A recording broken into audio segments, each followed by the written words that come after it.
geopolitics, time is never accidental, and in global trade, timing is strategy. For nearly 20 years, European Union and India negotiated slowly, painfully toward a free trade agreement. Talks began in 2007.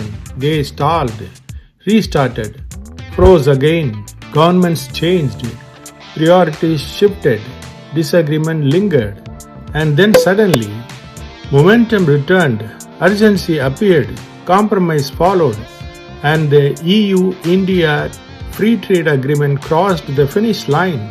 India and European Union concluded a free trade agreement billed as the mother of all deals, with their leaders positioning commerce as a bulwark against protectionism and pledging to shore up a rules-based world order while expanding security and defense ties.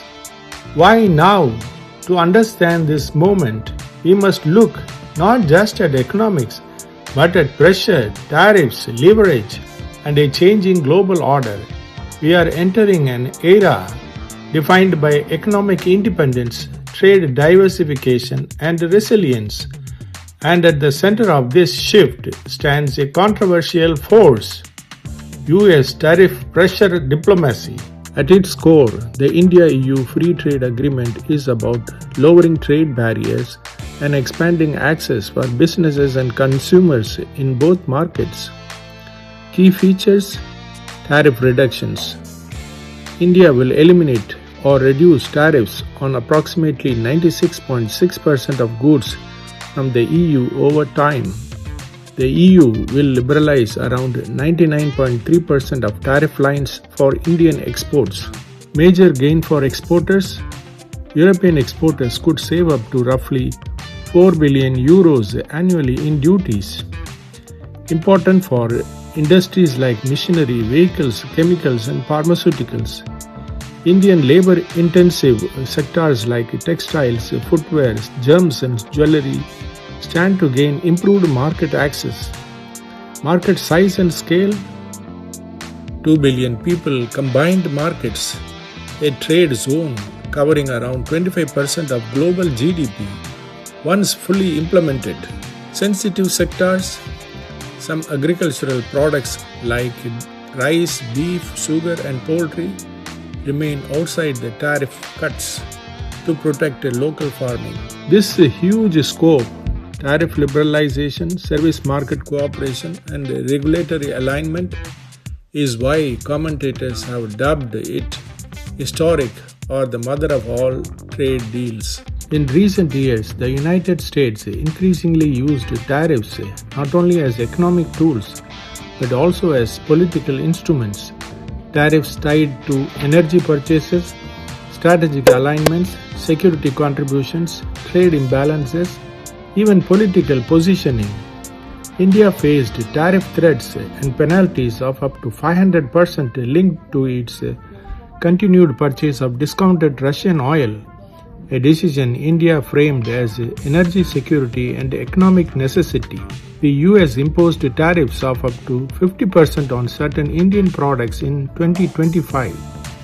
At the same time, European nations faced tariff threats in trade disputes and intense political pressure in security negotiations, including frameworks connected to the Arctic security and Trump's proposed takeover of Greenland. Whether one calls it negotiation leverage or intimidation diplomacy, the message many countries heard was clear: economic dependence creates vulnerability, and vulnerability invites pressure.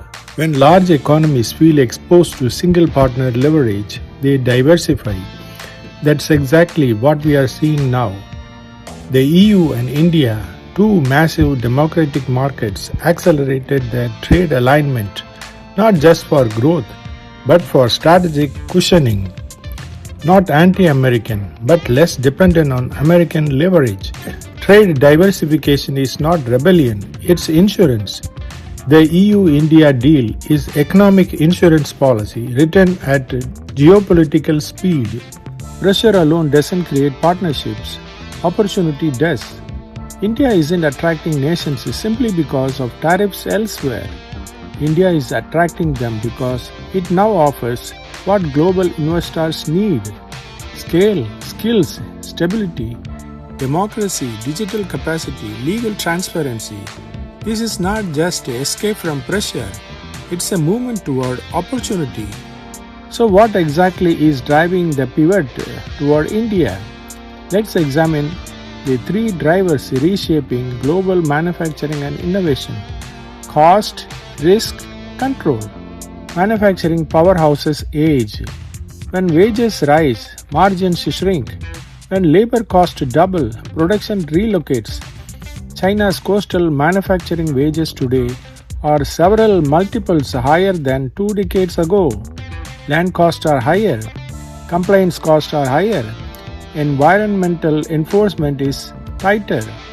India overtakes China as world's cheapest manufacturing hub as of 2025-26.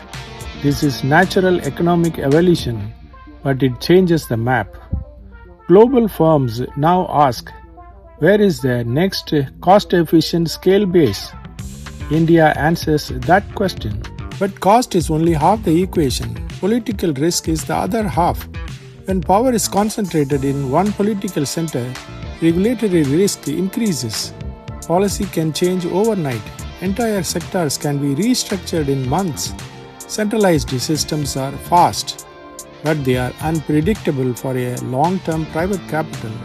India offers something slower but steadier: multi-party democracy, independent courts, public regulatory debate, transparent legal challenge. Investors may complain about Indian bureaucracy, but they value Indian predictability. Predictable friction is safer than unpredictable speed. A divided global order has led companies to diversify through China Plus One and friend-shoring, leading to the potential for India to be a strong supply chain readiness. Let's introduce the China question, because no global trade debate is complete without it.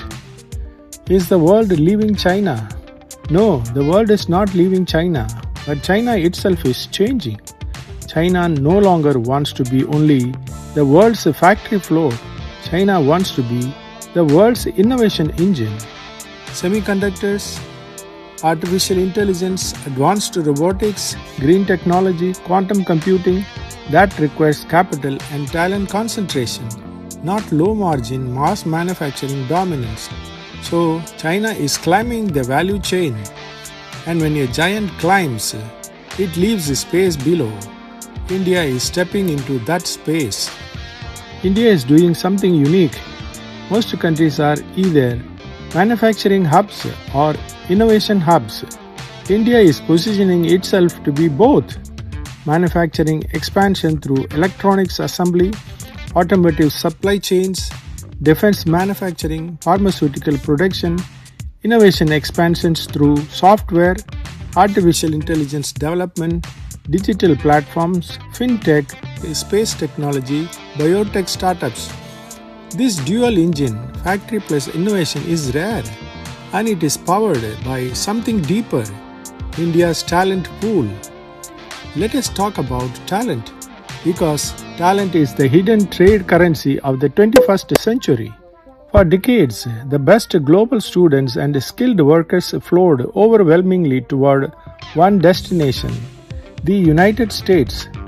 But tighter skilled visa pathways, student restrictions, and immigration backlogs have slowed that channel. Talent does not disappear, it reroutes. Europe is opening targeted skilled migration channels. India is building domestic innovation ecosystems. Cross-border digital work is exploding. Trade agreements increasingly include services mobility frameworks, because talent is now trade. Technology transfer multiplier. Here is where India's model becomes powerful. India doesn't just receive investment, it absorbs technology. Joint ventures, co-development, engineering collaboration, digital platform integration. Technology transfer plus skilled manpower equals domestic innovation acceleration. India is not only assembling, it is learning, adapting, redesigning. That is how manufacturing hubs become innovation hubs. India is emerging as a global technology transfer multiplier, a key provider of technological solutions, attracting major investments like Amazon's $35 billion, Microsoft's $17.5 billion, with 1,700 plus global capacity centers and so on. Leverage works best when alternatives are scarce, but alternatives are growing.